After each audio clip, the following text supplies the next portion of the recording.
Shalom adik-adik yang dikasihi Tuhan, jumpa lagi dengan Kak Eka dalam Bina Iman khusus anak-anak.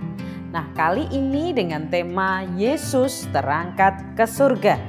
Nah, kita akan baca ayatnya di dalam Kisah Rasul pasal 1 ayat 6 sampai 11 yang berbunyi demikian. Ayat 6, maka bertanyalah mereka yang berkumpul di situ, Tuhan, maukah engkau pada masa ini memulihkan kerajaan bagi Israel?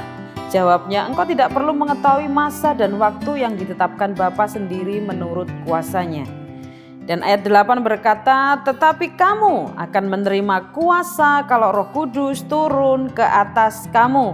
Dan kamu akan menjadi saksiku di Yerusalem, di seluruh Yudea dan Samaria dan sampai ke ujung bumi.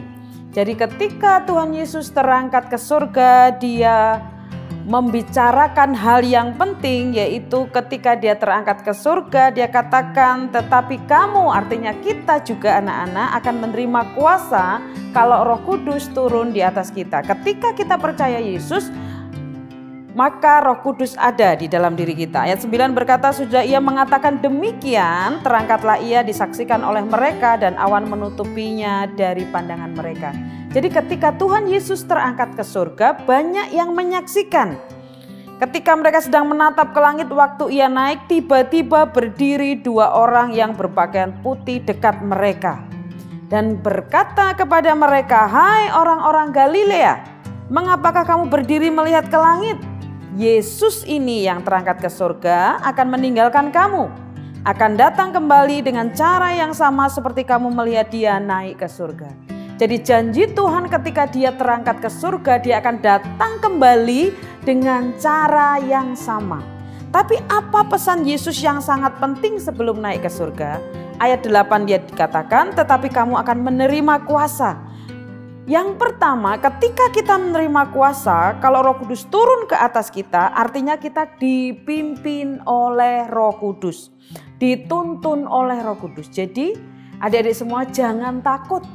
Ketika kita sendiri, ketika ada masalah, Roh Kudus memimpin kita. Roh Kudus memberikan penghiburan, Roh Kudus memberikan kekuatan.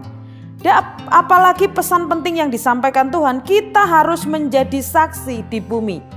Artinya hidup kita menjadi berkat lewat apa? Perkataan kita, lewat apa? Pikiran kita yang kita lakukan setiap hari.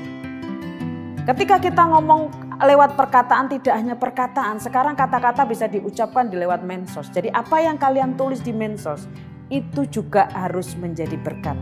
Karena firman Tuhan tadi ketika Tuhan Yesus terangkat ke surga, dia mengatakan kita harus menjadi saksi. Artinya hidup kita harus menjadi berkat bagi teman-teman kita. Dan yang sangat penting juga adalah bahwa hanya Tuhan Yesus yang punya surga. Karena Tuhan Yesus asalnya juga dari surga. Yohanes 3 ayat 13 berkata, tidak seorang pun yang telah naik ke surga selain daripada dia yang telah turun dari surga, yaitu anak manusia. Jadi adik-adik yang dikasihi Tuhan, kalau kita rindu, kita milik Tuhan, kita rindu ke surga, hanya Yesus yang punya surga. Oleh sebab itu, dia akan datang kembali dengan cara yang sama. Tadi kita baca bersama-sama. Yesus yang punya surga. Kalau kita mau ikut dia, berarti surga juga milik kita. Tuhan memberkati.